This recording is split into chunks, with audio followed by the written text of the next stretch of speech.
پاکستان کے بڑے شہروں میں خطرناک زلزلہ۔ سکردو میں بھی زلزلے کے شدید جھٹکے، پہاڑوں سے پتھر گرنے لگے۔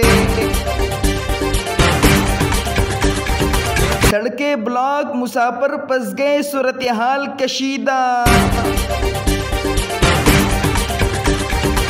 السلام علیکم دوستو، سوات نیوز کی جانب سے اہم ترین خبر سے آپ کو آگاہ کرتے چلیں کہ وفاقی دارالحکومت اسلام آباد سمیت خیبر پختونخوا کے مختلف علاقوں میں گزشتہ روز زلزلے کے جھٹکے محسوس کیے گئے، جس کے باعث لوگ خوف کے عالم میں کلمہ طیبہ کا ورد کرتے ہوئے گھروں سے باہر نکل آئے۔ اطلاعات کے مطابق اسلام آباد، سوات، بٹاگرام، مانسیرہ، مری، ایبٹ آباد، مہمند، مردان، نوشہرہ، ہنگو، لوئر دیر، کوہاٹ، بنیر، مالاکنڈ، بٹخیلہ سمیت گرد و نواح میں زلزلے کے جھٹکے محسوس کیے گئے، جبکہ سکردو میں زلزلے کے جھٹکوں سے پہاڑوں سے پتھر گرنے کی وجہ سے روڈ بلاک ہو گئے ہیں۔ زلزلہ پیما مرکز کے مطابق ریکٹر سکیل پر زلزلے کی شدت 4.3 ریکارڈ کی گئی، جبکہ زلزلے کا مرکز پاک افغان سرحد کے قریب ہندوکش اور گہرائی 209 کلومیٹر تھی۔ پوری طور پر زلزلے کے جھٹکوں سے کوئی جانی نقصان کی اطلاع نہیں ملی ہے۔ مزید خبروں اور اپڈیٹ کے لیے ویڈیو کو لائک کیجیے گا، چینل کو سبسکرائب کیجیے گا۔